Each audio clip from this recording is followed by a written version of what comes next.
This episode of the Citadel Cafe is brought to you by listeners like you.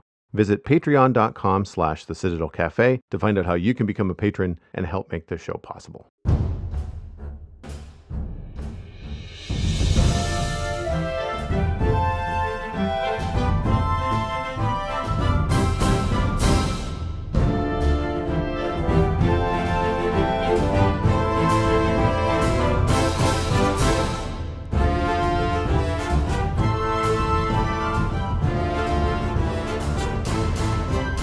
This is the Citadel Cafe, episode number 320 for Wednesday, May 29th, 2019.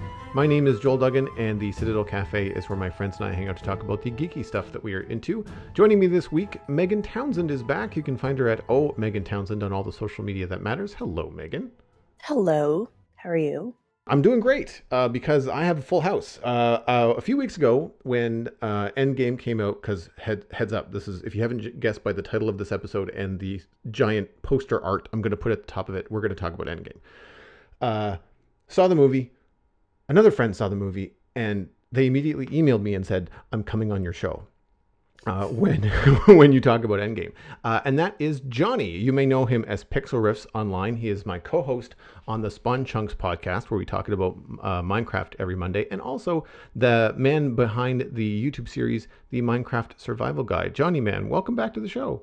Hello, it's good to be back, and really strange to be on a Discord call with you and not yakking it up about Minecraft. It is really weird. That entire intro, strange. I'm going like, don't say Spawn Chunks, don't say Spawn Chunks, like you're telling you, like start, because it's the same thing. Because you and I share host duties, well, sort of on Spawn Chunks, where we flip back and forth on even and odds as we to alternate who kind weeks, of, leads the show. And so when I wrote the show notes for the Spawn Chunks, I copied and pasted the Citadel Cafe show notes and just kind of tweaked them so that they were Minecraft focused instead of the Citadel Cafe. Yeah. So the intros are very, very similar.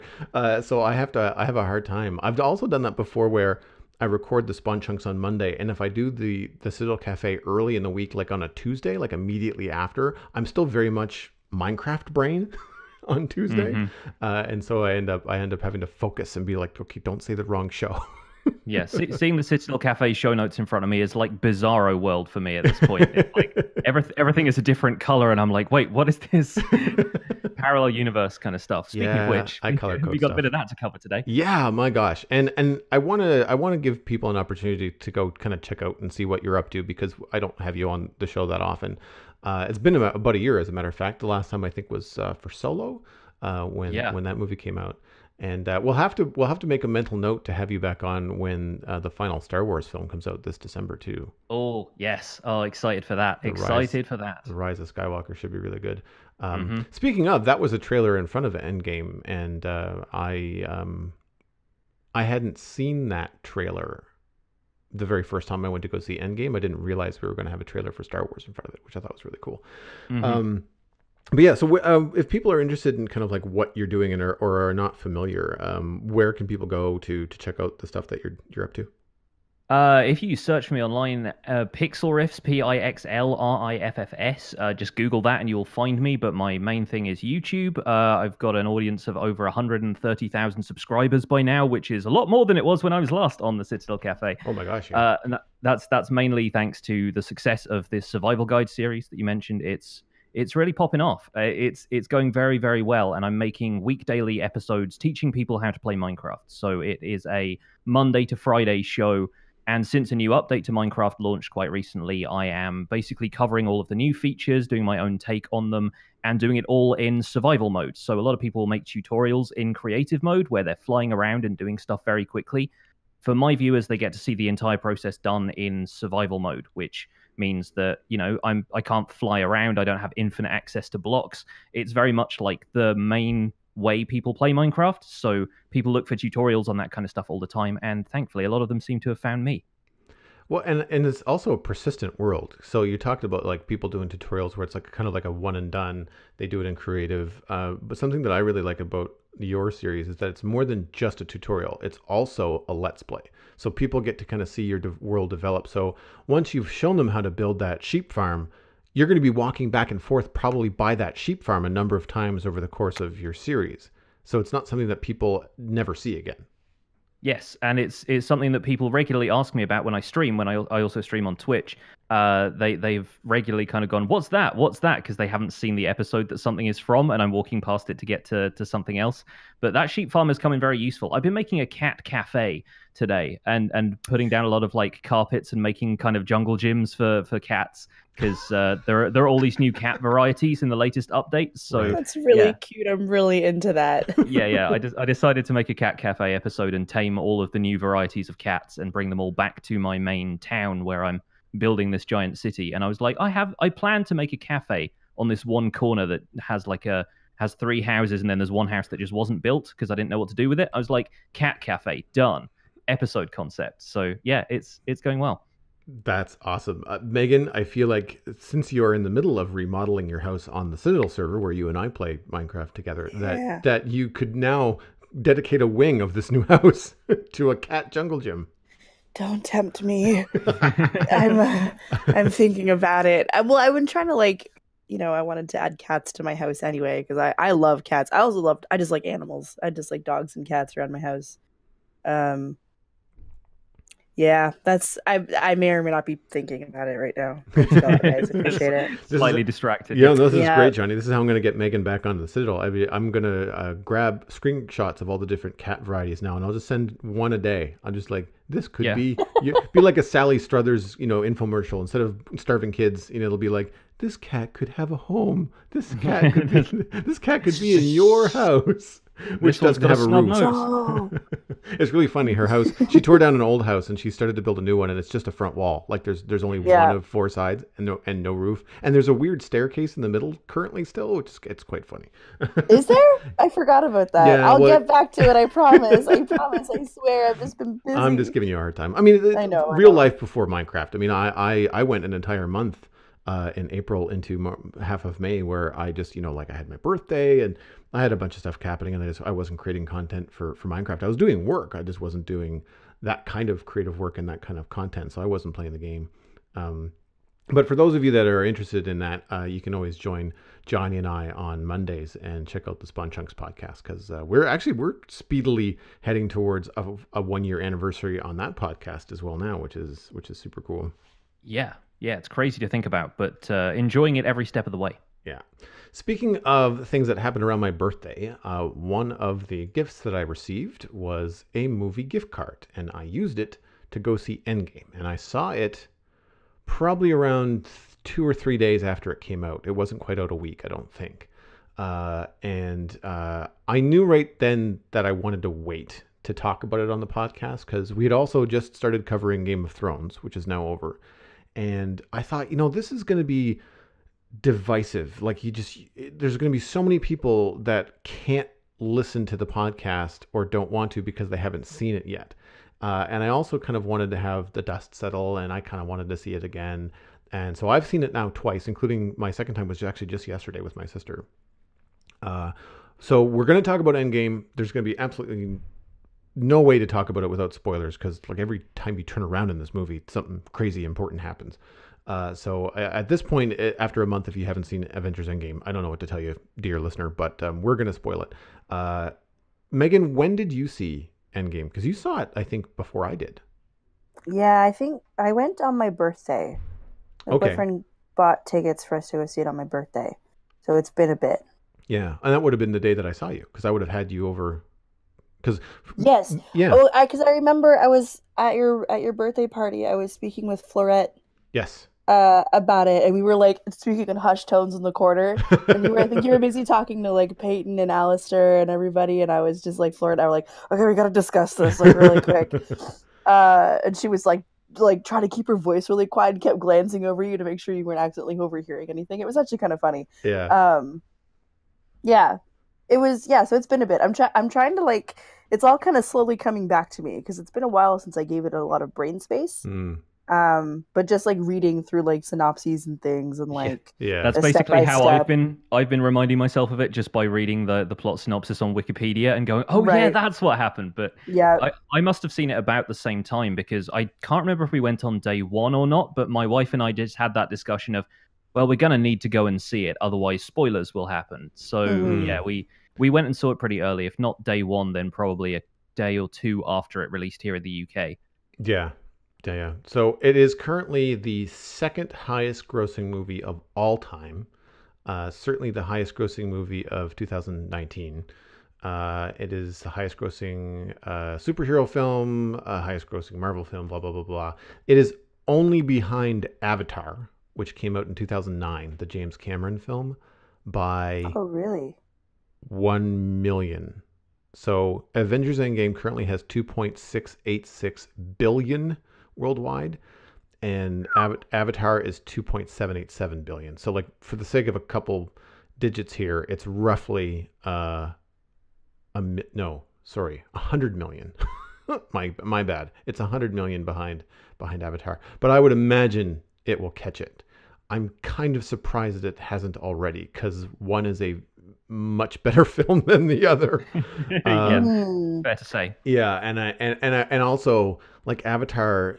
Well, I guess I have to tip my hat to Avatar as well, because Avatar was a one and done, like, kind of like bam. I mean, granted, it was, James Cameron redoing Fern Gully, but still, I liked it when I saw it. But Avengers has been working up to this for 9 years, so I'm kind of surprised it hasn't really taken it over. Although I have to say, my first viewing was subdued. Peyton and I went on like a Tuesday evening, and the show started at 10:45 p.m. So on a weeknight at that time, knowing it's a 3-hour film, there was 6 other people in the theater with us. It was like a church. And then this last time I went was over a month since it was released, and I went on a Tuesday matinee at 4 p.m. with my sister. She'd never seen it, and so again, granted, there was about 20 people in there, but it was certainly not a packed theater.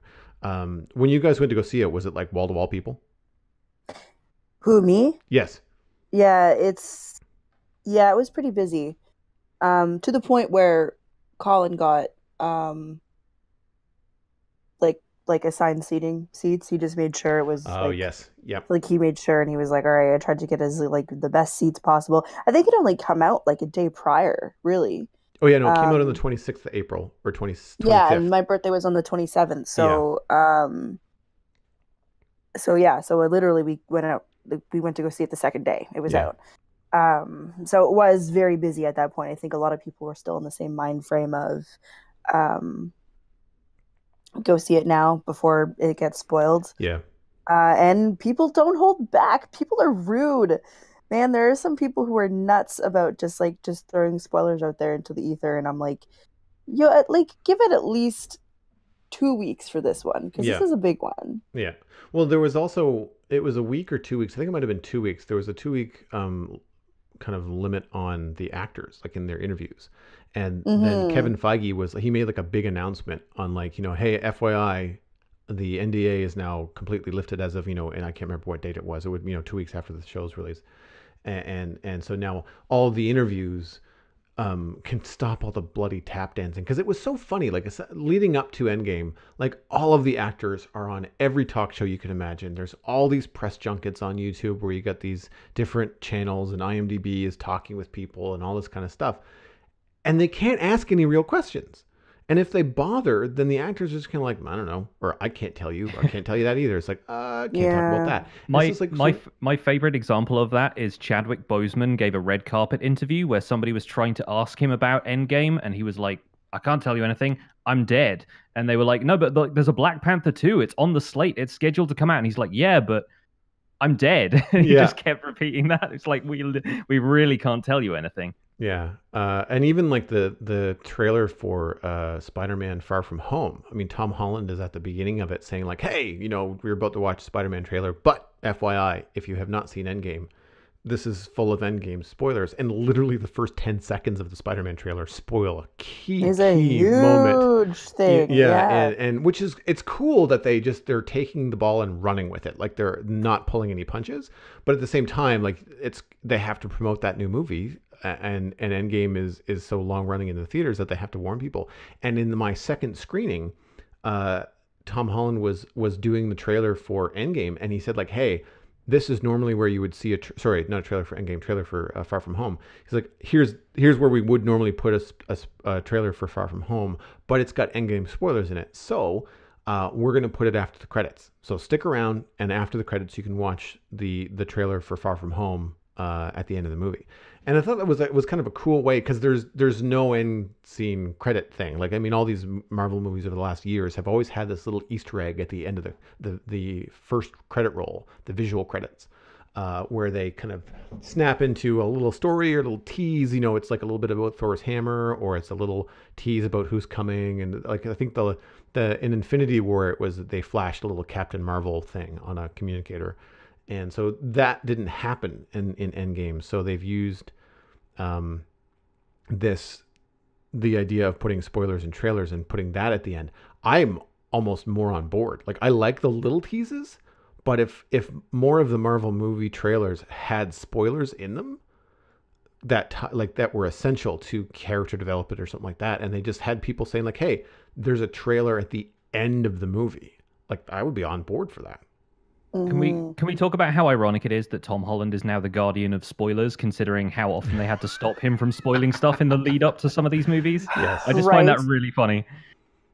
Yeah, yeah. I mean, I on one hand I can appreciate that, you know, you want to keep this stuff under wraps, but in other ways I kind of feel like the actors really can't say or do anything. Like there's so much in these films that you can't talk about. It's like why are all the press interviews leading up to the film when really it should just be like, I would think people would be more interested if, you know, it would get more attention if there was a press just hold, like all the actors are just like, nope, can't do anything until 2 weeks after it comes out, then have me on your talk show.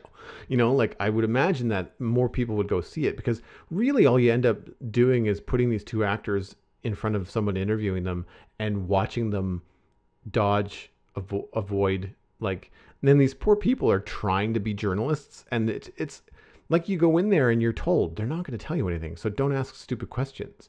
And I don't know, like there just seemed to be this endless loop of fluff, like leading into it. For the press side, I mean, obviously, I was excited to go see it. So overall, I really liked the film, and I really liked it the second time around. I don't know what it was about the first time. It's not like I didn't like it, but I think it was like it was late at night. It was a quiet theater. There was no audience reactions. Not that that normally happens in Canada anyway, unless you're part of like an opening night, kind of like midnight release. But Jonny, when you guys go to the movies in general, if it's a big film like Star Wars or something like that, do people clap and cheer and like shout stuff, or is it pretty much a church? British audiences are a lot more reserved. I won't say we don't do that stuff, because sometimes you can feel the atmosphere in the room and people are excited and they're like gripping the seats and they're kind of really into it. But so often I feel like we culturally think of the kind of whooping and cheering at the end of a movie when, you know, the good guys win or whatever, to be a very American thing, and we actively try and avoid that ourselves. So yeah, it wasn't like quiet as a tomb in there, but it was, you know, pretty reserved. The the one problem, speaking, Megan was talking about rude people sharing spoilers. There was a rude person in the theater with us who was talking over a scene where a major character was dying, and he was like very clearly just talking to a friend next to him, and I swear that guy probably got murdered by people after the film. I didn't see exactly who it was, but there were some people around him who were just fuming. Oh So yeah, and so the negative experiences in cinema going don't, they're not exclusive to the US either. Like we tend to get the good and the bad over here. yeah. We went on a pretty packed day as well. Like there was a lot of people in that picture. Yeah, we had a very responsive audience for ours. Oh, nice. But like at the good moments though, like you know, the appropriate moments is when people would cheer and hoot and holler for stuff. But no one. I did hear that I guess there was a kid in one showing that a manager that I have at my work experience, where they actually like yelled out a spoiler 2 minutes before it happened, which is awful, and it makes me so mad to think about it, because it's like you just ruin that like emotional experience for everybody, which is what they paid to come see, or like people were like, you know, yelling out the spoiler to people waiting in line for the next screening or something. Like I wish there was a way to police that more, but there's obviously not. No, there's really not. There's not much you can do. And the thing is, like, like the only thing I can think of is like, publicly shaming this person. Like you get somebody well, I mean, if this person was really causing a problem and someone decided to snap a picture with their phone, which would again add to the disruption, but then say like, hey, this little, knuckle in the back of my theater was being an absolute shit, and so I'm gonna post on Twitter, I'm gonna slam him. The problem is that that kid doesn't care. Like if Yeah. because there are no consequences, and Mhm. that kind of public. I mean, they wouldn't care. So nothing. You might feel better, but it's not going to make them feel bad. And it's I don't remember where I read this, but I thought someone had. It was either a podcast or an article, but somebody had relayed a story where somebody had shouted out spoilers to, like, they were leaving the theater and they shouted it to the people that were lining up to go in, Mhm. and they got assaulted. Yeah. And it's like the article, and they were very careful to say, like, look, I'm not condoning violence, like that's not the answer, but I'm not surprised. Yes. What Like, did you expect? yeah, Really? like it's the kind of thing where, like, it's the kind of thing where you want to share that story so that the next time some little kid decides, hey, I want to be this kind of shit disturber, they might think twice. That means, like, man, yeah, I don't want to get punched in the face, like, Yeah. because it's the kind of thing. Anyway, I overall I enjoyed it much more my second time. I teared up. I didn't get emotional at all the first time I saw it, but I absolutely teared up the second time that I saw it, and I don't know why. Like, I don't know what about it struck me different. Um, it could have been the fact that I was with my sister and she was a weepy mess. In all the good way. Like, it wasn't like in a way that there was a couple of story arcs in that really touched her. And basically every time Steve Rogers, Captain America, talked about Peggy, my sister lost her composure. Like, there was just nothing. Mhm. To the point where, like, at the end of the movie, she was actually hitting me in the arm. She was punching me in the arm. Like, what are they doing to me? What why are they doing this to me? Having met Andrea at your birthday, this Yeah. all just scans really well. Yes, Like, yeah. she's So the last that's time that she amazing. did that to me was also in a Captain America movie, and it was in the Civil War, when he's on the roof and he's holding the helicopter.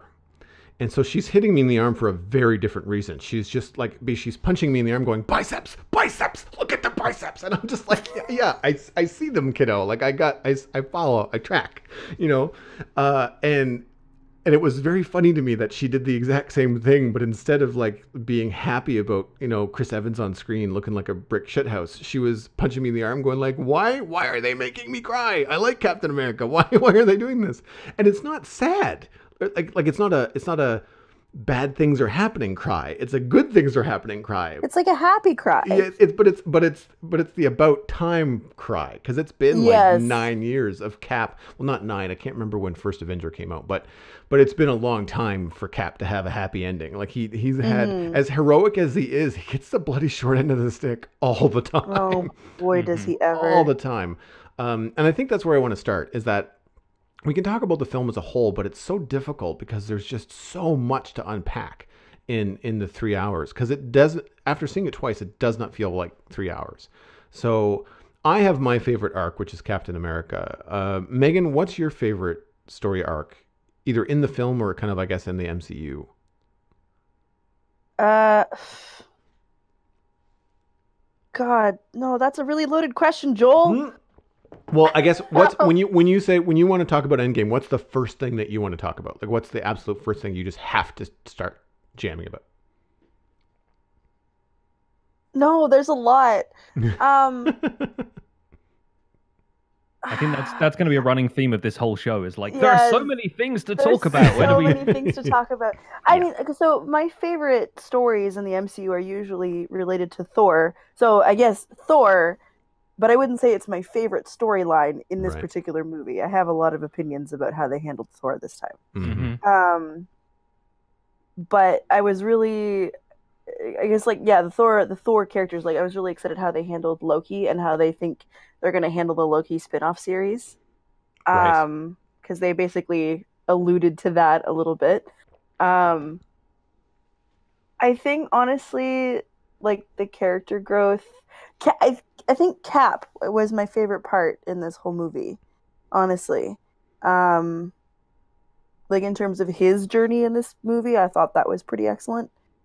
Um, but there was a lot. I was kind of just like I knew I was gonna be walking away feeling a little bit bittersweet from this one because I mean like it's it didn't have the happiest of endings. Not everyone got a happy ending, but the Yeah. majority of people did.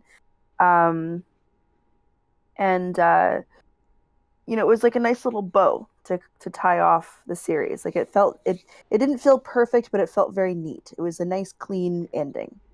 I, Which is I what think I of really all the appreciated. people who deserve to have their character arc wrap up that way, it's gonna be Captain America Yeah, me easily. too. Yeah, Because me yeah, too. like I feel like everybody else has their demons, and he's just always been there doing the right thing throughout Yes. the entire. And that's the whole essence of his character. But they managed to pull that off in a way that didn't seem cheesy. It just felt right, which was Hmm. kind of an impressive feat in itself for me. Yes. In terms of who I liked the most, I like characters who have massive sort of emotional range and go through a whole roller coaster of stuff throughout. So my eyes were pretty firmly on Tony Stark throughout the entire thing because we'd seen from the trailer already that he was going to be lost in space, but then if you watch the second trailer, there was a shot of them all doing the kind of hero walk through the hangar, and they were like, okay, so he's made it back to Earth, which happens, by the way, Mhm. in like the first 3 minutes of this movie. Mm. So, evidently they weren't going to dwell on that for too much. But considering his reactions to everything, his character has been so consistent from day one because you look at how he swings from being kind of billionaire industrialist, arms dealer, I don't care, I just make the weapons, other people use them, to oh wow, now I've got to start saving people. And then the different kind of changes in his character through like suddenly there's this threat from outer space and he has PTSD from that, through to Ultron where he's trying to push the kind of regulations about superheroes and then ends up creating their ultimate nemesis. And then Mhm. in this, he comes back to Earth and he's like, okay, we're done. Like, I can't even do this. I am emaciated. I thought I was going to die and I'm not. And Pepper is here and I just want to settle down and have a family. But then he scratches that itch and he can't stop thinking about it. And then he's back in the game again. And so there's this massive roller coaster happening with his character. And I always find that kind of stuff incredibly compelling. So even though obviously Captain America's arc is great, I like what they did with a lot of the other characters. He's the one that stands out to me, and he gets a payoff of his own, although perhaps not as happy an ending as Cap got. Mhm. Yeah, I Yeah, no, think I agree for sure. yeah, for Tony Stark, I feel like it's more about the experiences that he has had. Like he gets to check Yeah. the boxes before. I mean, again, spoiler. Ultimately, he dies at the end of the film, Hmm. um, and when he does eventually die, the big arc for me was the conversation that Rogers and Stark had. I don't remember which one it was. I think it was Avengers 2. It was whenever they started to really bicker. I feel like it might have been when they were doing like the wood chopping scene or something at Barton's place. But essentially Roger says like you're not the guy that's going to lay down on the grenade. Like it's all about you. You Hmm. know, That's Ultron. I've rewatched is it Ultron Ultron? recently. Okay. It's definitely that one. Yeah. Yeah. So, but then that's precisely what Tony Stark does, right? He gets Yeah. the gems for the soul stones from Thanos, and he snaps his fingers, knowing full well that it's going to kill him, because Yeah. he's seen what it does to Thanos, and he's seen what it does. No, I guess he didn't see. Was he there? No, he wasn't there. Um, but he saw what it did to Hulk when Hulk tried to use the gauntlet, uh, and and so he knows like I can't withstand this. Like this isn't a thing that I can do without consequences. And I really liked how they handled his death scene too. Like it was hard to watch. Like in the way that it's supposed to be hard to watch. Yeah. That was the bit that people were talking over, unfortunately Oh for me. So I man, I need to go back and just watch what like everyone say like Pepper is saying to him in yeah, that moment because he's just lying there kind of, presumably already dead. yeah, And I couldn't concentrate on the dialogue because people in the theater were talking, yeah. which Mm. sucked. There's a lot of But really subtle stuff there too. yeah, yeah. Everything leading up to that point was obviously super dramatic, and it was the hero moment you expected to happen at some point in this movie, of somebody just being like, right, this is it, and ending it single-handedly, literally, I suppose. Hmm. And yeah, and it's cool that he's also the architect of a lot of the stuff that's happened, right down to the fact that he made their version of the Infinity Gauntlet for Banner to wear Hmm. initially. And just the fact that he's the last one and he's wearing it as part of the suit and everything, it all fit together like pieces of a puzzle incredibly well. Yeah, no, I agree, and well, and especially because Iron Man was the first Marvel movie that they did too, like the Yeah. first Iron Man movie. And he Uh, even his final words are "I am Iron Man," which is the yeah, last line of the first film. So again, that roundabout Mhm. kind of thing of it coming back yeah. is quite clever if you think of it as like this massive interwoven narrative. And there's a fun interview. Alistair had actually tipped me off to it a few weeks ago, and it's with I'm blanking on the two people that wrote the film, which is terrible. I should really know this. Um, but anyway, It was the Russo brothers, Russo wasn't it? brothers, yes, thank you. So yeah, they were talking about it, and they couldn't figure out how to end it. They couldn't figure out what to get Stark to say. Like they knew that they wanted that moment, and it was their editor. It was the person that edited the last few films that they've done. Like Civil War and all this kind of stuff. And it was the editor that suggested the "I am Iron Man" line, which I thought was really cool. Yeah. That they someone else steeped. And you can imagine you're an editor of these films, like you would have to know these things inside out, right? Hmm. And to have that kind of contribution to the Marvel universe, like there's a gravestone checkbox right there. Like, Yeah. men did it. I'm in there. Yeah. Wrote a line. you know. Yes, whoever that editor was, I hope they gave them a bonus because Yeah. yeah, that's that's Yeah. Yeah. a good credit to have, I Yeah, suppose. and I watched this interview with the Russo brothers once, and they do mention his name. They call him by name, first and last, and then they refer to him as like Chris or Dave or whatever for the rest of the interview. But they do mention, they give him they give him the shout out. Well, he also would have been in the credits as the editor. But yeah, it's one of those things that I really enjoyed. That for me, like with Steve Rogers, his arc where I mean, I'm a big Superman fan, so Captain America and the way that Evans portrays Steve Rogers is the closest that I have seen anyone since Christopher Reeve, play this kind of role. And so I am 100% a Captain America fan. I love, they're my favorite Marvel movies by far. And Mm. it took me a moment to realize that we've never seen a kiss between Peggy Carter and Captain America. Like we've seen some touching moments, but we've not actually seen the payoff, right?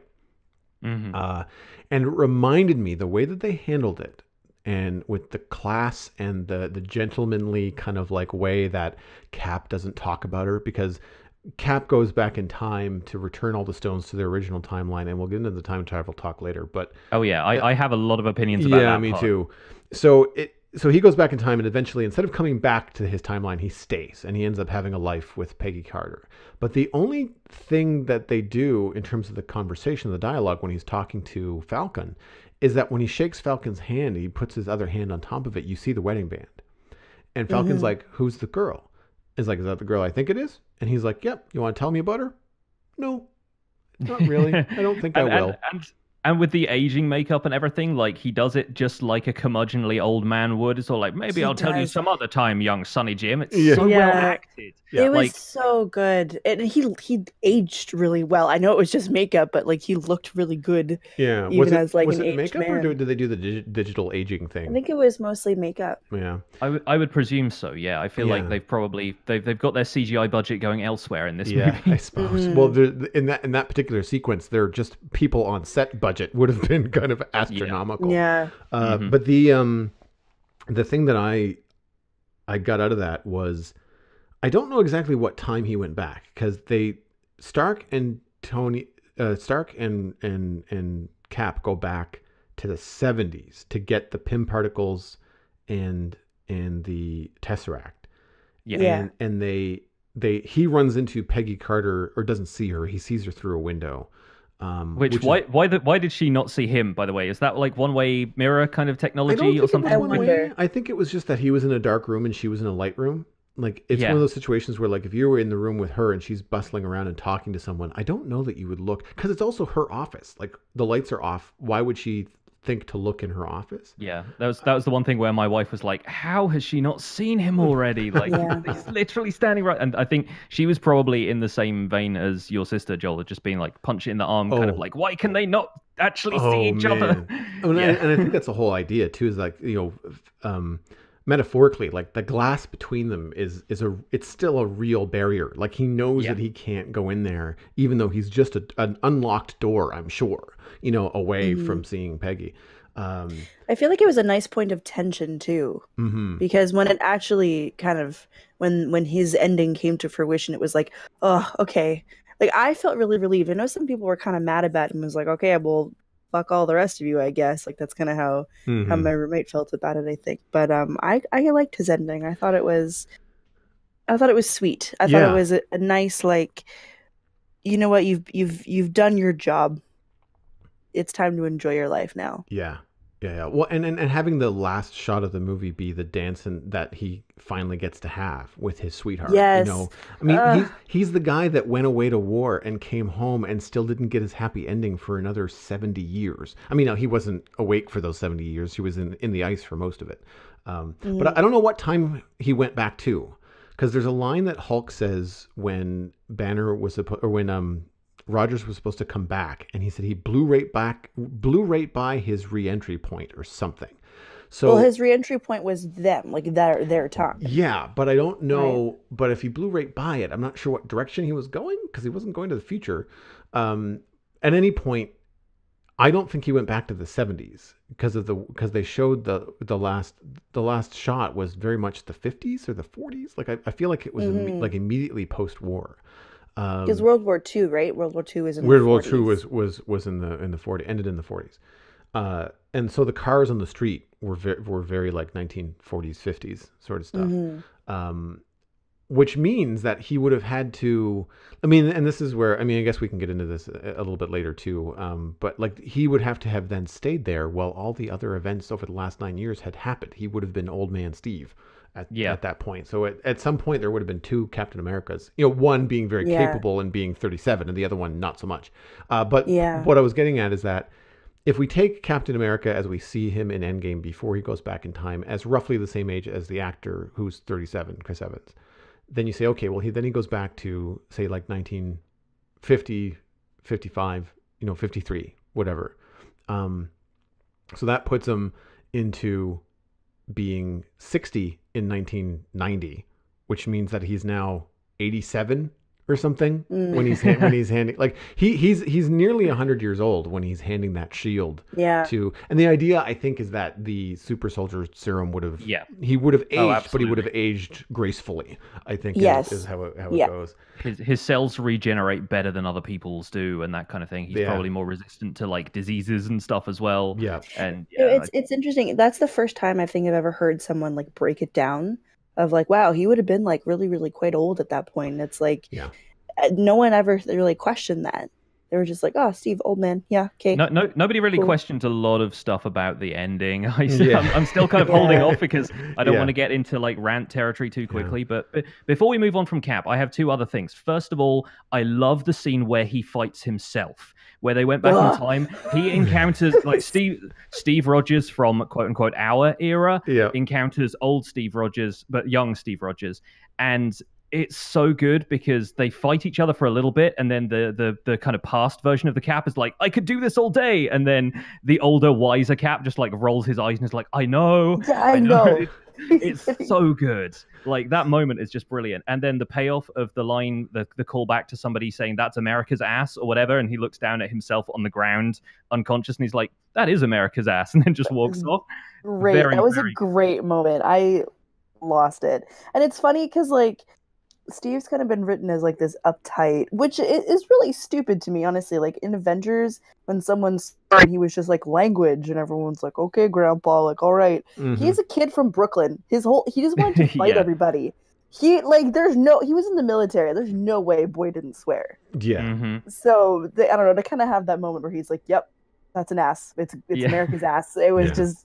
it just kind of felt like a loosening of the character, which is Yeah. nice. Like he Yeah. didn't feel so uptight, and I I kind of loved it. I feel like in that I don't remember what line it is, but I feel like at some point yesterday when I was watching it, I think current Steve Rogers, Endgame Rogers swears. He says shit, I think, at some point. Oh yeah. Like he realizes he have to fight himself and he goes, "Oh shit," or something like that. And so he has all of the callings of like all I've loosened up, Hmm. quite a bit. Yeah. I But think I don't they know why he was ever written that uptight anyway, no. because again, kid from Brooklyn Yeah. swears wanted to just fight. It's He it's was the he was so it's the full of Captain fighting. America being a good boy and like Yeah. wanting to do the right thing at all times, and it's that kind of lawful good character that people Mm. always portray as an uptight asshole until they figure out how to loosen them up a little bit. Yeah. Hmm. Well, he even jokes about that in Ultron when he says it, because it's in the opening sequence in Ultron. Yeah. Stark calls him on it, and they basically razz him about it the entire time. But at some point, I think, not Scarlet Witch, Black Widow gives him a hard time, and he kind of goes, "Yeah, it just kind of slipped out. I didn't mean to scold Tony, but it just kind of happened." Yeah. But yeah, it was pretty funny. I can move on to something that I know I didn't like about the film, and that's and I think Megan, you're gonna have some things to say about this too. I did not like Fat Thor. I thought that Nope. was a waste of opportunity, Yep. and it smacked of Taika Waititi, and it didn't belong in a Russo brothers film. It did nothing for me. Mm. My sister leaned over. When it happened, when they go to get Thor on the new Asgard island, which I mean, the comedic moments there for me that worked were Hulk and Rocket in the back of a pickup truck. Like that was Yeah, hilarious. that was pretty good. That was pretty funny. Hilarious stuff. The fact that Rocket knows to double tap on the side of the back to say "Stop, we're getting out here," like just like little kind of cultural things that were just really really cool. But once they get into like the whole PlayStation conversation Oh god, the they're Thor playing stuff. Fortnite. Why are they playing Oh, Fortnite? exactly. I know it's Because stereotypical of me as a it's hip with the kids. Mm-hmm. Exactly. uh, That's what it was. So the I went worst. to the bathroom, and when I came back, my sister's like, "Is this a good time to go to the bathroom?" I was like, "Yes, you go now." And so she came back, just as Scarlett Johansson was grabbing. I always forget Natasha Romanoff, as Romanoff was going to get Barton in Japan. That's when she walked in. She's like, "What's going on?" It's like Barton was mad. He was an assassin. He was killing all kinds of bad people. She's like, "Okay." Got some problems with that as well, but we'll cover Yeah, that after yeah. we've talked about Also, Thor. but yeah. So Thor to me, the reason why I didn't like it, and then I'll toss it to you, Megan, is that for me, and this could be a very dude thing, but for me, the superhero thing and why they're drawn like that in the comics and why they've got more muscles than is even humanly possible, the fact that he's a god for starters, it really, to me, helps with the heroic part of things. There's a reason why Hulk isn't Fat Hulk. Like he could be big, but they don't make him big and round, right? They Yeah. make him big and muscly. And granted, there's a lot of testosterone, and I understand that it's a lot of like machismo bullshit, but there is something very physical about these guys. They don't use guns. Captain America has a shield. Granted, he used guns in other films, but in all the Avengers films, he's got a shield and he's punching stuff. Same thing with Thor. He doesn't have a projectile weapon. He doesn't even use a bow and arrow. He uses a hammer and his fists and lightning. And there's just something that felt very, I don't know, incapable about his physique. And unfortunately, that led to a huge trope of like Lebowski jokes and fat, lazy frat boy stuff where he's like asleep in the Endgame meeting and he's like weepy and talking about, I can't remember her name, his girlfriend, Natalie Portman. Jane. Jane. He's talking about Jane. He's like, well, we used to date. And he just goes off on these tangents. And it's like, did Thor get dumber over 5 years? Did he become completely incapable? I would have much rather seen him still be physically the same. Have him be an emotional wreck. I get it. Like, have him be defeated. He's the one that could have almost saved everybody and didn't because he didn't go for the head. And he also screwed them up the second time when he chops Thanos' head off in the first like 10 minutes of the movie. Like that to me, having him go through some psychological breakdowns would have been better to me rather than this whole comedic relief, because I don't want Thor to be comic relief. I want Ant-Man to be comic relief, right? Megan, where did you lose it with Thor? Um, for me, it was just the fact that they made, because Thor obviously has a lot of PTSD about the fact that he wasn't able to stop Thanos. So for me, the problem was they're basically poking fun at the fact that he had severe PTSD. Right. They didn't do that with Tony Stark. When Tony Stark had PTSD, it's like, okay, he has PTSD. Mm. With Thor, it's like, oh, he has PTSD, so he got fat. Like that's what it was. Like when people have PTSD, a lot of the time they fall into a depression, and like Thor being the kind of jokey, happy person he is, was like, yeah, no, I'm totally fine when he's like trying to mask his pain. So it just felt like it was someone gained weight because of, being depressed and having PTSD, and that was a joke. Yeah. And I think I had a big problem with that. I don't mind so much having a different physique in superheroes. Having, a slightly more plus size superhero is probably very validating for some people who may not feel like Hmm. they can get the same physique that most comic book and, high profile actors like Chris Evans can get. And Chris Hemsworth is like ripped. Um, and very obviously he was wearing a fat suit most of the time. But Yeah.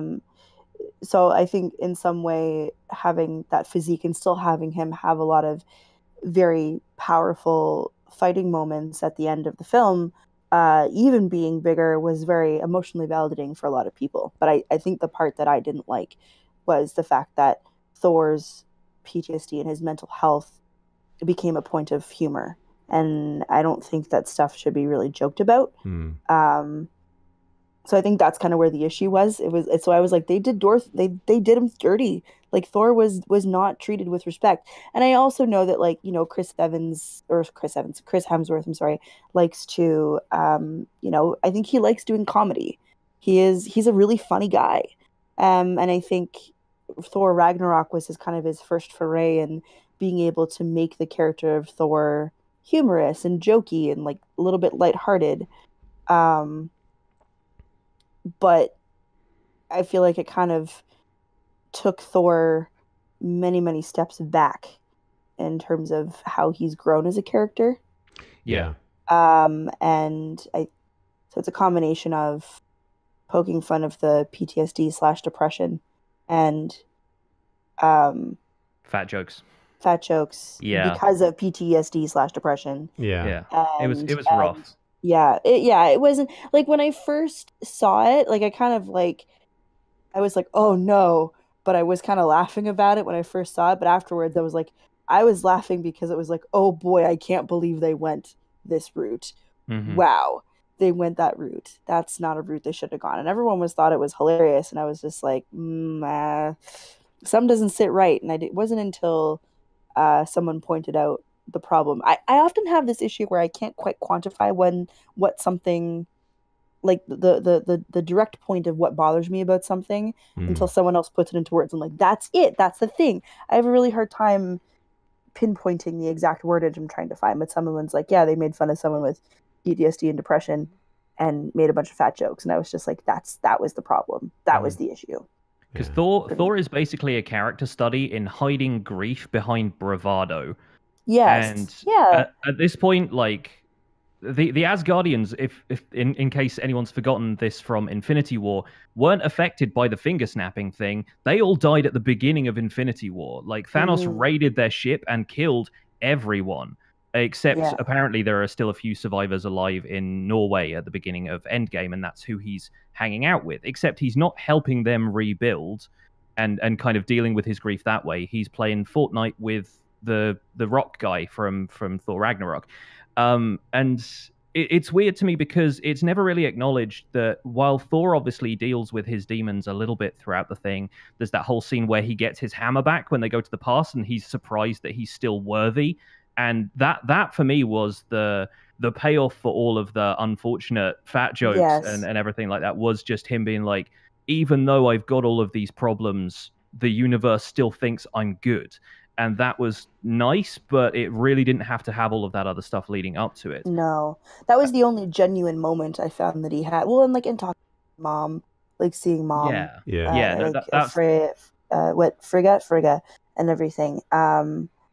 That was the only moment where I was like, oof, like boy is actually just really heartbroken, and just really sad because he felt like he failed in terms of defeating Thanos. He kind of feels like this whole situation is his fault, and that was the first moment of like, I think, relief that he has, Yeah. and everything else is just sort of a parody of it, and I didn't appreciate it And they at can, all. and they have shown us that they can do it very well. I mean, you look at the Yes. moment before he kills Thanos in the original kind of like opening scene sequence of the film, and he approaches Captain Marvel, and like he's in this other room, and everybody's like, "What's up with this guy?" And he's like brooding, and he's like, but he still looks like Thor. He's just dealing with it, right? Mm-hmm. And then the other time that they have a fantastic scene is when he's been defeated. He's been picked up by the Guardians, and him and Rocket are heading towards Nebuchadnezzar, and they have this moment in the pod where Thor is talking about like, my brother is dead, my sister destroyed my hammer, and like he goes on, like it's the first time we ever hear how old Thor is. Like he says, like, I'm over 1,000 years old, and this is the first time that I've been defeated, or I've never been defeated, and Thanos will cower at the end of my. And you can see him kind of choking back tears as he's like, like you said, Johnny, the bravado is kind of like, okay, this is how I deal with this. And I would much rather have had deeper discussions with Thor and explorations with Thor in that realm in Endgame, as opposed to like what they did with it. I have the same problem with the writing that they did with Hulk. I didn't like the Hulk in this either. It didn't break the movie for me, and there were some fun moments, but it still felt very off-brand. And I don't know. I I know kind of liked it I know it's personally. from the comics. Like, I understand that there's all kinds of different Hulks in the comics, and Brainy This, Hulk this is is one of them. this is Professor Hulk. Yeah. Professor Hulk, yeah. I mean, I kind of get it, but there's something that they were doing very well in the other movies where Hulk was ragey, but Banner had just enough control to kind of aim it. Mm-hmm. And so the acting moments that you got were with Bruce Banner, and then the action moments that you got were with the Hulk. I also really didn't like the Hulk in Infinity War, where Banner couldn't get him to come out, and there was all like, "Come on, Hulk, let's go!" No, like all that kind of stuff. I really didn't like it because it felt inconsequential. Mm. And you already see that Hulk in the first part of Infinity War can't beat Thanos. Like, Thanos hands his butt to him, and so you know that even if the Hulk comes out, it's not an auto win button. Like, he's up. They're up against forces as strong as the Hulk. So you kind of say, like, well, in order for this to feel like a fight, like, I kind of feel like the Hulk has to come out. I don't find awkward Banner funny at all. Everything that they did, everything line that they wrote for him, like when he starts smashing stuff in 2012 New York, when they go back to get the Tesseract, and he's like, rah, rah, rah. And they hang on it for just like 2 minutes too long. And it's like, guys, it wasn't funny the first time. It's not going to be funny the next 2 times he does it. Let's just like, this is gratuitous, but I'm going to take my shirt off anyway. Like, stuff like that did not land with me. And it kind of reminded me of like, okay, for whatever reason, they couldn't figure out how to write for Hulk or Thor in this movie. But everyone else, the writing and the lines and the weight that this kind of stuff had. Like, I mean, take something like one of the best lines in the film is from a 4-year-old. "I love you 3000." Like, that's brilliant. Why couldn't you come up with something half as good for Banner? Like, I don't get it, right? I really don't understand. I also didn't really. Tony Stark was the one that solved time travel, but yet the explanations that we get for time travel as an audience all come from Banner, who says straight out, I don't know what I'm doing. I'm not good at this. This is not my area of expertise. Time travel, yay, jazz hands. Like, it just, that kind of stuff to me was like, why isn't Tony Stark explaining this to us? Like, I don't. Well, his solution is just wear this Fitbit and we're good. Yeah. So I think there's the movie doesn't have a background in quantum physics. It just wants to get the characters to the next place. I felt like that was the thing. The plot points in this movie, because they have so many of these great characters and they have to have payoffs for all of the characters, the plot points almost felt like minor details. Like, they were glossed over because each of the important scenes was happening between two of the characters, or like, you know, Tony Stark gets to go back in time and meet his father and get some sense of closure with that relationship. And by the way, Howard Stark in this movie, I wasn't expecting that actor, because I know he's the guy from the films, but I was expecting Dominic Cooper, who plays him in Agent Carter. So I had no idea that that was Howard Stark until he was like, "Oh, Howard, that's easy to remember." And I was like, "Oh, that's his dad. Okay, right." Because I was completely lost on who this random guy was that they encountered. So yeah, that was a bit bizarre to me. But yeah, the whole deal with the time travel stuff, it needed to be glossed over because they've just got other stuff to talk about. And so I feel like, yeah, even if Professor Hulk doesn't get to explain it in any great detail, and Tony Stark is the one who solves it anyway, it's sort of, I think the movie is telling you that this stuff doesn't matter and don't pay too much attention to it, which is a shame because, yeah, like Banner is supposed to be that intelligent of a guy, and I get that it's him and Tony coming together to solve everything, but it's a little bit weird. I mean, Professor Hulk gave me good vibes. Like, I didn't dislike it as much as I did Thor. I actually kind of like the dinner table scene with him and Paul Rudd, who I can't stop thinking of as Paul Rudd, even though obviously he's Ant-Man or he's Scott Lang in this movie. I'm like, it's just Paul Rudd on screen. Like, give me more Paul Rudd. I think he does really well in a good ensemble.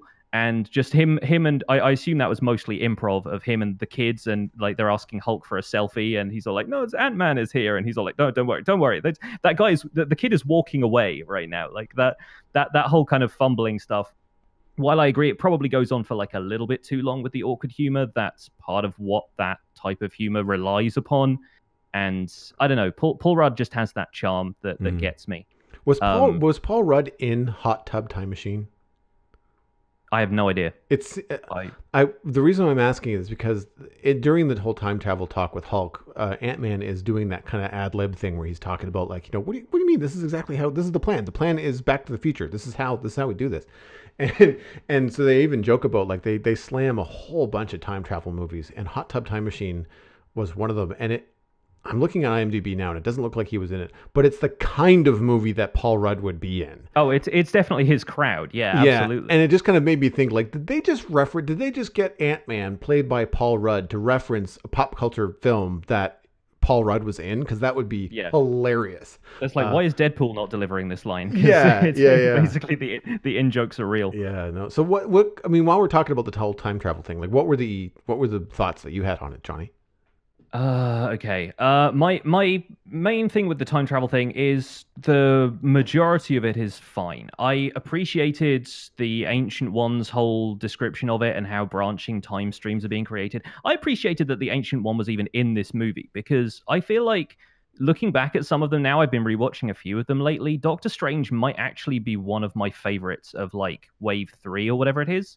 I don't know what it is. I like that set of characters, and it was cool seeing her basically do the astral projection thing with Bruce Banner coming out of the Hulk, and that's basically the only time you really get to see Mark Ruffalo in this movie.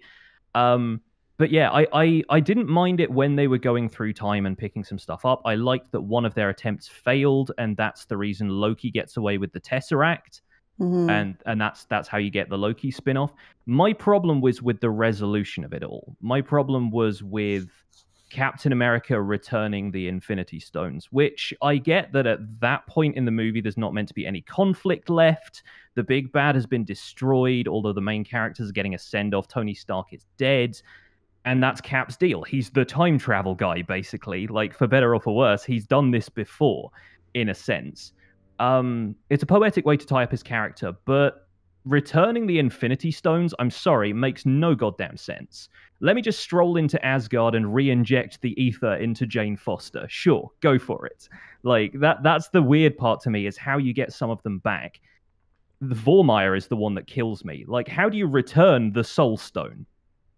Answer me that. To the Red Skull. Exactly, to the Red Skull. His former nemesis, the Red Skull, if anybody remembers Captain America 1. You just flick the Soul Stone off the cliff onto the corpse of Natasha Romanoff and say, "Beam me up, Professor Hulk." It doesn't work like that. I've no idea how he's just casually meant to have returned all of these things and come back and just gone, well, time to go and see Peggy. It's really weird. Also, I really wish Scarlet Witch had put up more of a fight over the Mind Stone, because why could it not have been used to bring back the Vision? I get that they have to return them all to their points in time, but Vision died right before the finger snap thing happens. It's basically how he gets the final stone. I got really attached to Vision, and credit probably to Paul Bettany for doing the character like really Yeah. well, in my opinion. Yes. But he got no mention in this movie. Scarlet Witch didn't really feature in it all that much, except to kind of challenge Thanos in the final battle, and that was cool. But I'm over here pouring one out for the Vision, because I really wanted to see some kind of pushback on that. But of course, because the movie is wrapped up at that point and everyone's kind of moving on from the whole events, then they don't really have any more room for conflict in the movie. It's the kind of thing I would love to see them hash out in future movies, but I don't know if they're really going to get that far. Yeah. Well, and not to mention, I mean, all that stuff with Vision aside, you still have to get the stone back in the scepter. Yeah, and that stuff is weird too. I mean, the main thing for me is the Soul Stone, but it's a little bit strange that it just glosses over it, and all of that stuff has to happen off camera, because like you can't just see Cap kind of warping into all of these places and dropping the stones off, because there is no logical explanation for that. Yeah. And it also would take the wind out of the end of the movie too, because Yes. you'd end up Oh, with entirely. you'd end up with while I still really enjoy the extended editions of Lord of the Rings, I mean that third movie, it's a long walk home. Like it takes a long time for that film to end.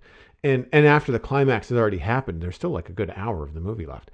And that's what they would have ended up with here, which is good, because I mean at the 3 hour mark you can't have like this long walk home. Yeah, no, believe me, I understand the reasons for it, but I was immediately, as soon as that started happening, I was like, well, plot holes ahoy, because this is going to be rough. But no, I appreciate, like, it's a symbolic thing more than it is a real thing, and at this point there's been so much like kooky magic going on that you're just like, all right, I'll give you that one. Captain America gets to have the dance with the woman he loves, and that's a perfect end for the character. Yeah. I just think the stuff leading up to that just took me out of it for a second before I was back in for him handing over the shield. Yeah, and and the other thing is, like, where does he get the other shield?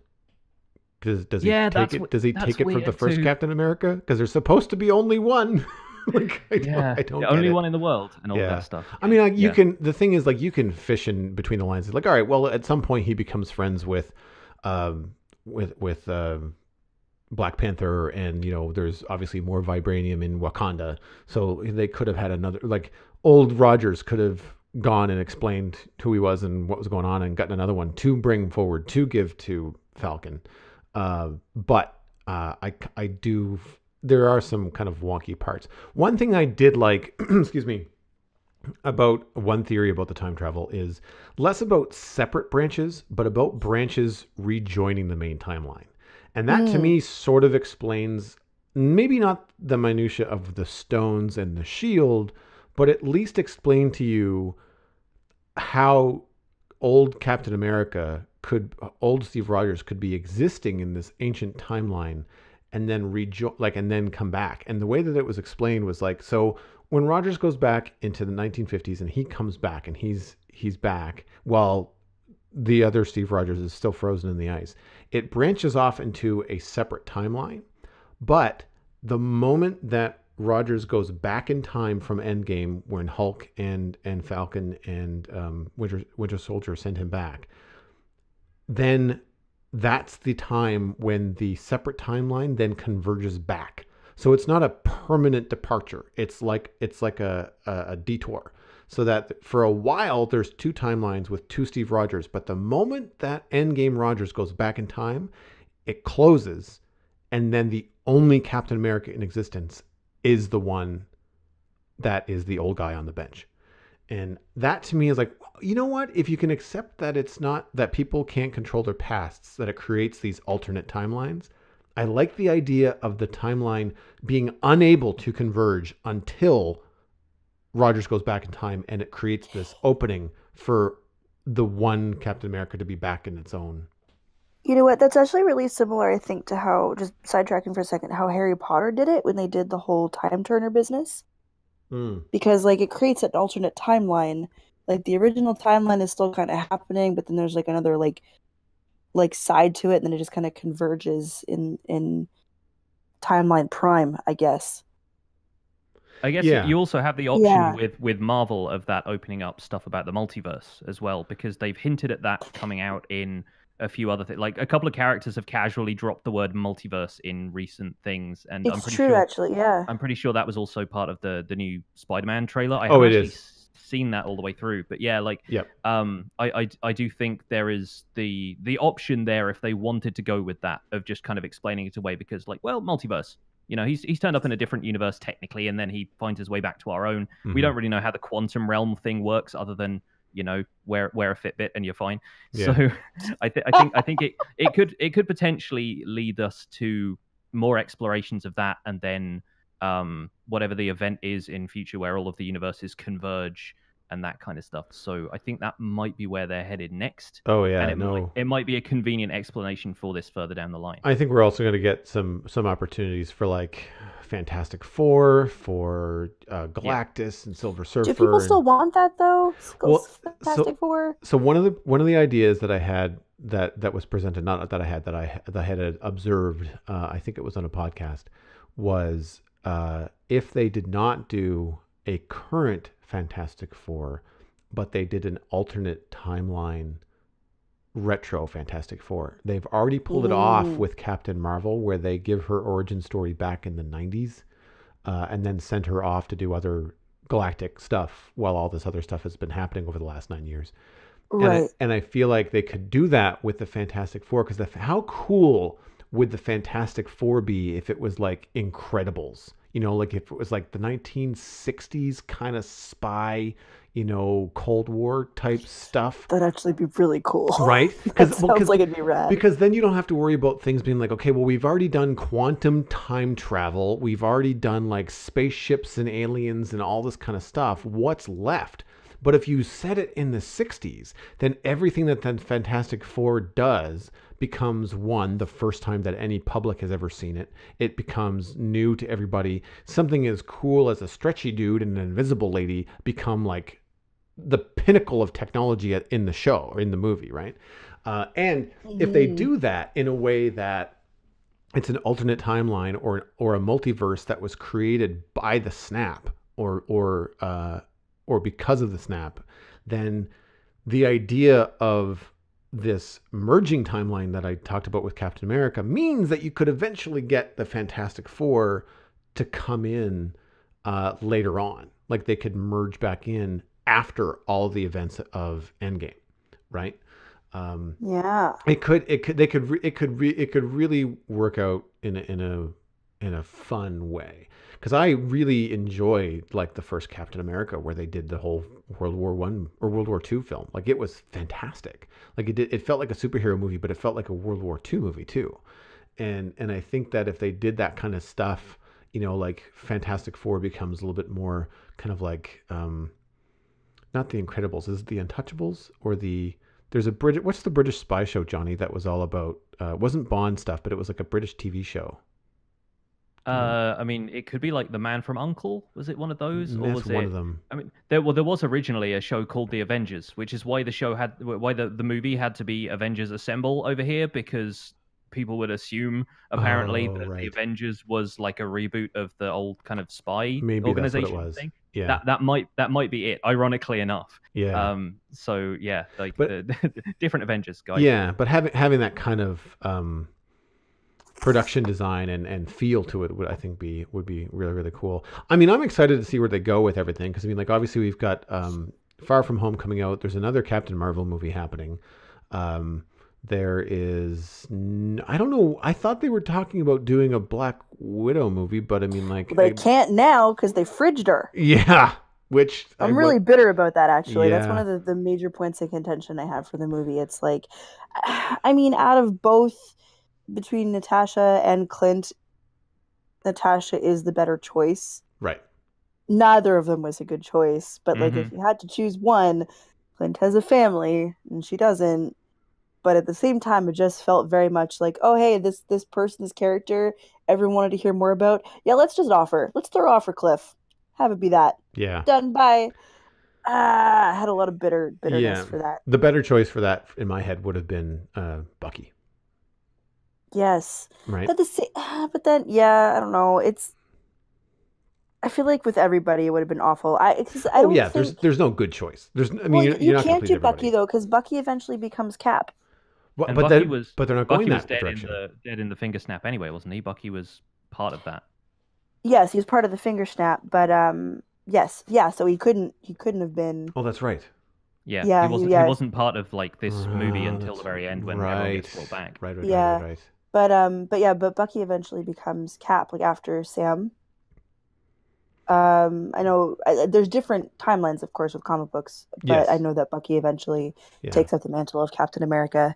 Um, And ultimately, if you're um, talking about which of these characters is expendable, none of them are really. And no, the whole point of that thing is it's meant to be this like catastrophically difficult choice. So if Mm. you're gonna yeah, pick anybody, you've obviously got the pre-existing relationship between Black Widow and Hawkeye that's about as strong, I'd expect, as like Cap versus Bucky kind of Yeah. situation. And there's no way they're sending Captain America down that cliff. So Yeah. no, I feel like there wouldn't have been the tension there. Yeah. Whereas in this movie, they'd already set up Barton having his own demons. The whole thing, like we briefly touched on this earlier, but his reintroduction as Ronin was weird. And I think people pointed out it's not a great look to have this white guy with a buzz cut cutting down Asian gang members in the streets of Tokyo and calling himself Ronin. Maybe it's part of the comics; it yep, I just didn't agree. translate well.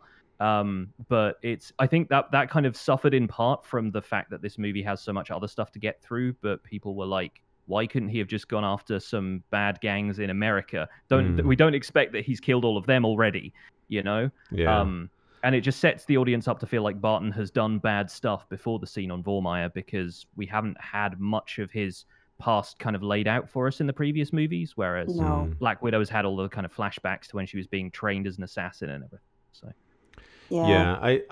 I wasn't surprised. The moment that I knew that Barton and Romanoff were going to Vormir, I was just like, well, I know who's coming back. Because I was yeah, weighing it up a little bit in my head. They had me yeah, going for a while there, but yeah, yeah, I feel like everyone kind of after the fact kind of went, yeah, we can kind of predict where this was going. yeah. And it's too bad because I feel like the best. I mean, it's always good, but the best acting we've got for Scarlett Johansson as Black Widow was in Endgame. Hmm. Like the subtle stuff that she was doing to me was just so much more of a window into Natasha Romanoff, right? Than any of the other mm, movies where she's just all snappy comebacks, and it just they didn't give her enough screen time or enough weight, with the exception of maybe Winter Soldier. I really liked her relationship with Rogers and Winter Soldier. There's some vulnerability there, yes, which was yeah, very very And good. they get to buddy up for a lot of that movie as well, so she's on Yeah. screen quite a lot. Yeah. So I'm sad that we're not going to find out more. Well, I mean, if my bet is that if we get anything, we might get like a prequel something to Budapest or some nonsense, which yeah. Yeah, which is too And bad. I the would thing that love to they've been know. like You know what? Some people are saying like, I'd love to know what happened in Budapest because they alluded to this movie. It's like, man, it definitely is like Budapest all over. Yeah. Um, but I think some people are like, no, just keep it a secret. But also, I really want to know what happened in Budapest. it would be Um, such a great laugh moment if they start a Black Widow movie, like the theater's quiet, the lights have gone down, everyone's ready for the thing. The first thing that comes up is like Budapest, 1980, whatever. Like, and oh there's my God, just people like would lose their minds. It'd be crazy. exactly like that would be like a laugh and everybody like cheering and stuff. But then I feel like it'd inevitably be an anticlimax, and there wouldn't be any stakes because you'd know what's happened to the character. Kind of the same Yeah, reaction people had to Star Wars Rogue One is just kind of we know that this doesn't end well in the grand scheme of things, so Yeah. don't really care that much now. yeah. Yeah. No, I liked a lot of the female presence that was in there too, but I feel like it was treated very poorly. I really like Nebula's arc actually. I'm really pleased with how they gave Nebula a journey. Yes. Whereas she'd been a pretty one note character for a lot of it. Oh Uh, yeah. she had a lot of back and forth, which was kind of nice to see. I don't like what they did with Gamora, and also why couldn't they use? They managed to bring Gamora back. Technically, she's from a different timeline, but like she's back. Why couldn't they bring Natasha back? Because if different timelines exist, you should be able to either fix that one or pull her back into a different one somehow. See also the Vision. Yeah, yes, exactly. All these characters who were fridged or gotten rid of. I mean, I think Tony is the one true sacrifice that had to happen. Because, you know, I don't think that they could have ended fully without him. But yeah, all those characters that were kind of shoved aside in alternate timelines, it's the Infinity Gauntlet. It can do anything. So the one bit of lore that they did communicate in the film, Hulk is talking about trying to bring Natasha back and not being able to. I think he's talking to Tony or somebody, and I feel like the reason you can't get original Gamora, who's in love with Quill, and Natasha back is, and why you can't use the stones to do it, is because that's the price that you paid to use the Soul Stone. Okay, that makes So sense. you can't use the Soul Stone to undo the price, right? Because then the price doesn't That matter. makes sense. That to me, they don't say that to you, but they give you this idea that Hulk, like, he goes, I tried, like, I really tried to get her back, and it wouldn't do it. And you have to kind of read into it, but you kind of get the idea that while Hulk is trying to do it, the stone is hurting him. Like, I mean, the damage that he took. And it's why it almost killed Thanos to destroy the stones, because they resist, right? They fight back. Again, a little between the lines, but and also, I mean, Gamora was killed obviously before the snap, and I feel like all the people that they brought back, like the deal with Tony, and one of the things that they say right before the Hulk does it is like, everything has to stay the same now. We can't go back in time, and we can't undo the events of the last 5 years, because I like my wife and my daughter, like I want them to stick around. So we have to bring those people forward 5 years. We can't undo the last 5 years. And so I feel like because you can't undo the last 5 years, that means that Vision, Gamora, and anybody else that died, I can't remember who else might have died. But basically all of Asgard. Yeah, so Asgard can't come back. Friends, yeah. So all that kind of stuff. That makes sense. They can't that kind bring of them keeps back. timeline things together. Yeah, you have to merge forward. Because if you, but I mean, that solves why you can't do it with the Gauntlet. But it doesn't say why you can't go back in time. Other than, I mean, but again, I guess if you pull Widow out of time to bring her forward, then she's not there with Barton. But this is where the timeline logic breaks down, because if you pull her out of time, it becomes a different timeline, right? It's not that she's not there to be with Barton to get the Soul Stone. It's that they're not there. It's not happening. It's a different timeline altogether. So that's where where the headaches start to happen. Yeah, and this is where the infinite loop and all the different, I can't remember what they called them, but I'm sure they're real things in quantum physics. But Tony Stark is talking about the this conundrum and this paradox, and he's like, I've solved them both. You know, it's the thing where, you know, Ant-Man was a baby and an old man, and instead of moving Lang through time, they were moving time through Lang or something. They give some weird kind of like techno babble speech about it, but and it's the kind of thing that's just not, we don't know as a society how to solve it, so obviously we can't write about it in a movie. Like they kind of have to leave it open ended. Right. I really enjoyed Nebula's arc as well. The female stuff, I have a question for you, Megan, because this is something that both Pate and I picked up on immediately. And while I love the fact that they've got a lot of really strong female superheroes, they didn't really give a here I am moment so much to Gwyneth Paltrow as Iron Maiden. She just kind of shows up and starts fighting next to Tony Stark, and because she's blue and silver, you can just see her immediately next to him, and it's awesome. Like you gotta kind of refresh your memory, like, oh yeah, it's been 5 years. He would have built her a suit and trained her how to use it, because they give that tip off with the kid wearing the helmet in the introduction to Morgan. But I really kind of felt like the whole point where Captain Marvel takes the gauntlet from Spider-Man and says, you know, I've got to get this to the time machine, and he's like, I'm not sure how you're going to get it through all that. One, we've already established in the battle that she doesn't need any help. Like the entire ship. Yeah. And then she just basically, like, Thanos like tries to headbutt her and she just doesn't flinch. Yeah. I was like, yes, thank you, Yeah. Carol. Thank you for being so. She's like the Marvel Wonder Woman. I love her so Oh much. yeah, I would say Um, even like Marvel Superman. Like she's yeah, on because she doesn't have any weaknesses outside of the only weakness that you can give a character that powerful, which is that they can't be in two places at once. And they mm, explain that early on in the film. They say like, hey, there's a lot of other planets in the universe that are going through the exact same thing that you're going through, but they don't have you guys. They just have me, yeah, right? yeah, And so I've got to go save the day on a thousand other different worlds. So that's why I can't be, dealing with this theory of maybe time travel working. Like, let me know if you need my help. Um, yeah, but there's no real explanation as to how she knew what was up and what was going on as to why she came back to Earth. But I mean, again, we might get that explanation in the next Captain Marvel movie. yeah. We've got. I love the demeanor that she has. Like she's got this kind of like real casual. She's got all the same kind of calm kind of approaches, but with a smile that Thanos has because of how powerful he is and how slow and deliberate he is as a villain, which makes him terrifying.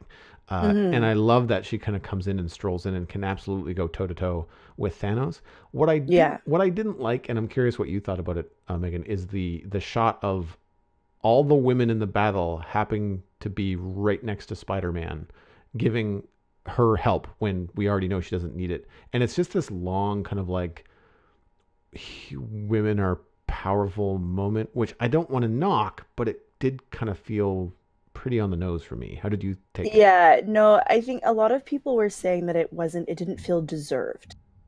It was like, oh, you just threw this in to say, hey, we're, forward thinking and yeah, lady power. That's kind of what it felt like. It kind of felt like just like a throw aside. None of those women had interacted in any way, shape, or form. Gamora wasn't even really on their side per Mm-hmm. se, but she was still part of that. She was still kind of a bit of an outlier at that point because, alternate timeline Gamora. Mm-hmm. And she had literally just found out that her dad was a crazy person at that point. Like this Gamora was just like, oh wow, he's actually kind of nuts. Okay, let's take him down now. It didn't feel like it kind of just felt like it was thrown in to say that they throw it in. Yeah. That's kind of what it felt like. So while when I first saw it, I was just like, okay, like I feel pretty good about this moment. Reflecting on it, I was like, it was good. I'm happy it was there.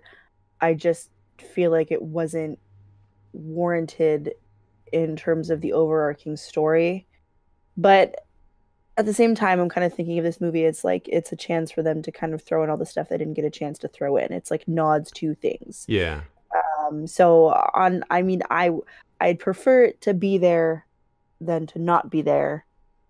But I wish there had been more of a narrative build up to that moment. Mm. I Yeah. think. Yeah. My Um, wife had the same opinion, by the way. She was like, it seems a little bit forced, and she made the same yes. point of like basically none of these women have really interacted at all, and it kind of toes the line of them saying like, see, we do have female characters.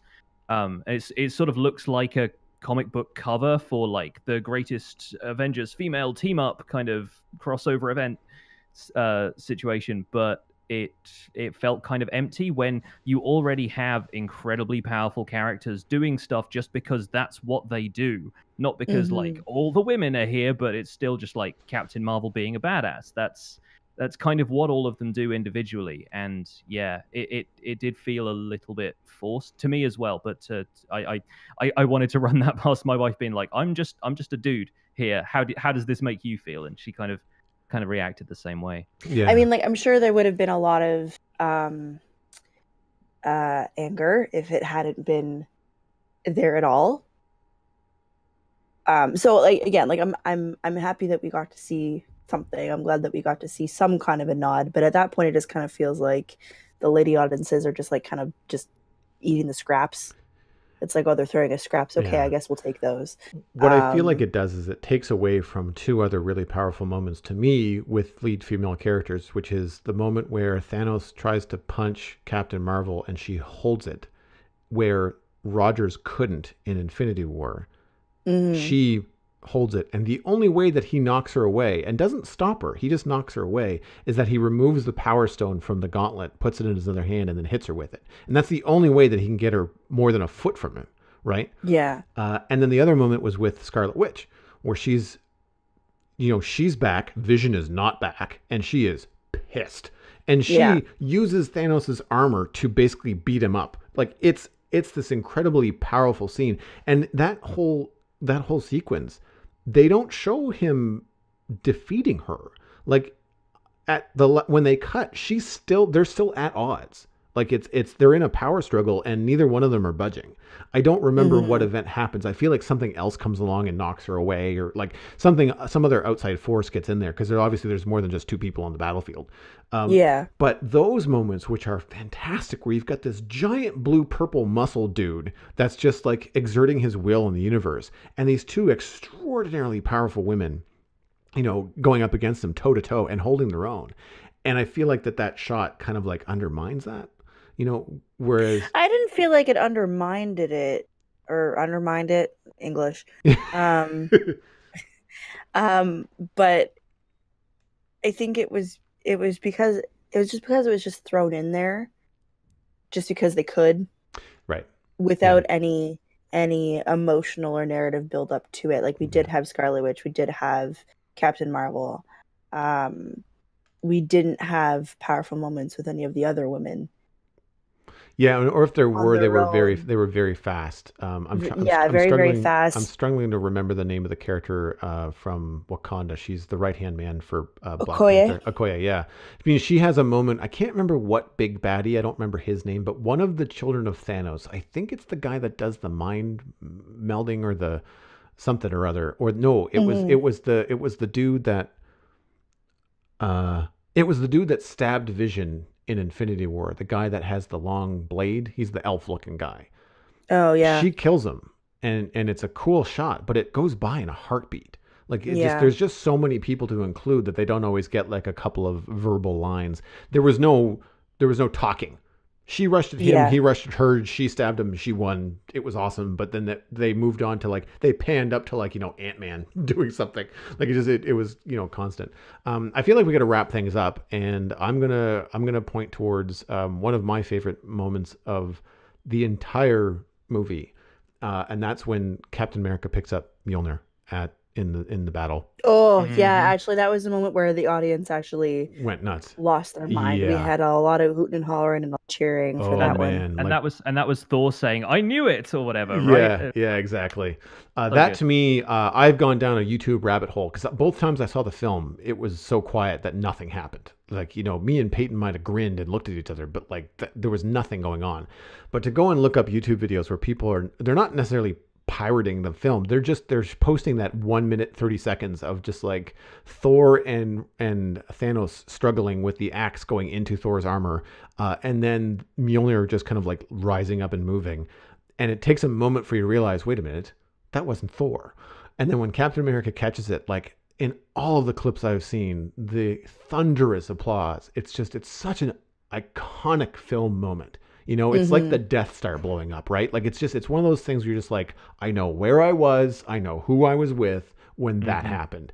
And I've loved it. I thought it was so good. And then he spins it and hits him like then he starts to fight with it, and he uses it like he's always used it. Like it's like an extension of his arm, and it's so good. They handled it really, really well.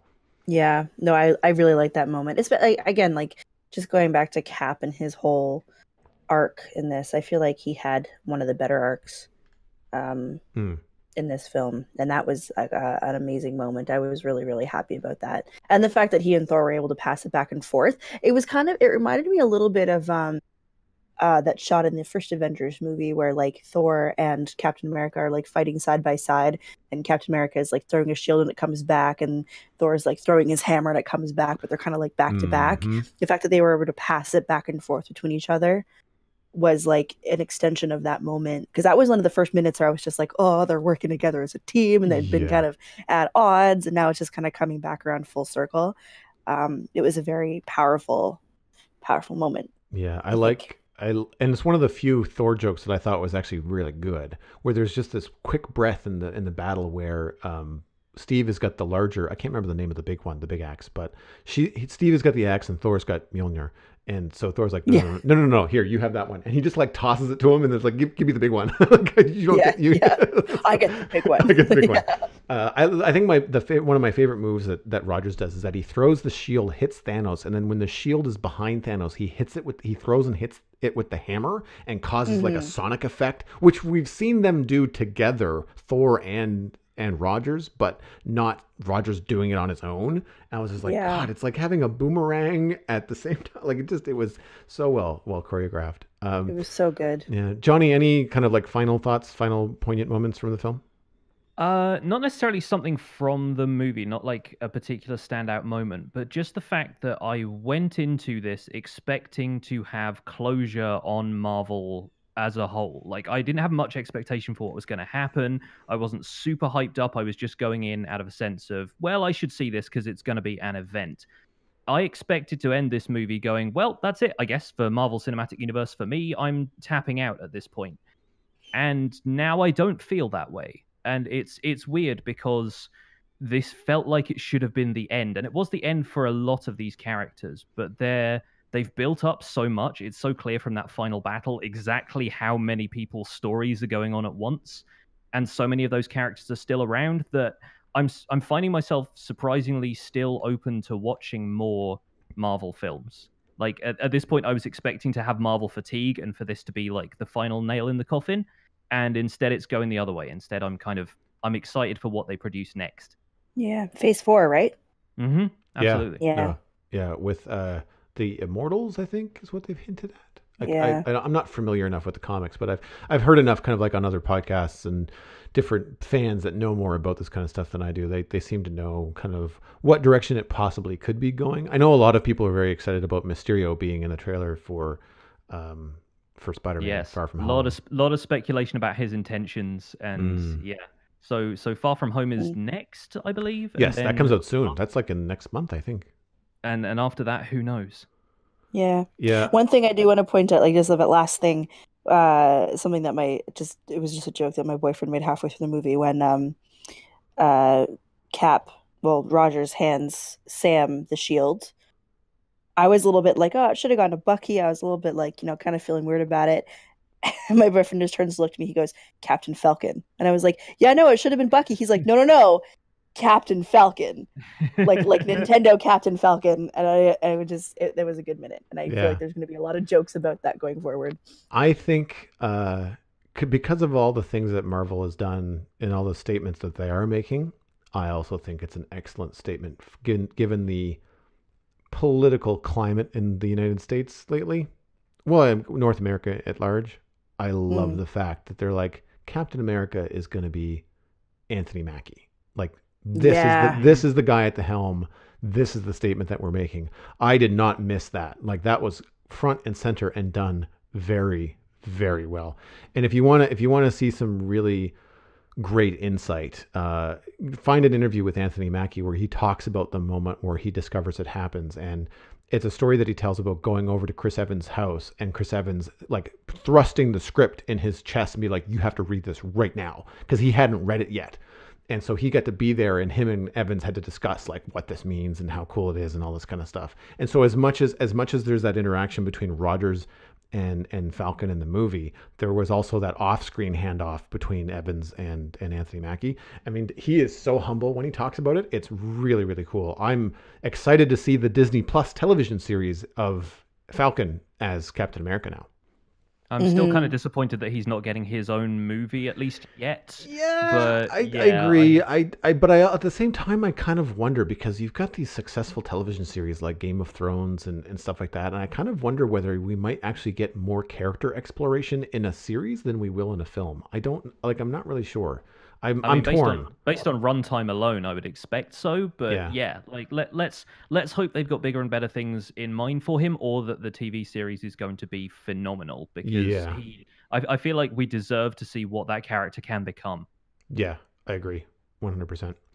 Megan, do you have any other thing to say? I think that was kind of. It's okay. I think I said it a little earlier. Just like despite its the issues that I did have with it, it felt like a nice little bow ending to the original Avengers initiative that we've first seen. Yeah. And I'm kind of interested to see how it goes on from here. I liked it much better the second time around. I feel like I was absolutely affected the first time by being unhappy, and it was unhappy that it was over, and unhappy it was the end for some of these characters that I really, really like.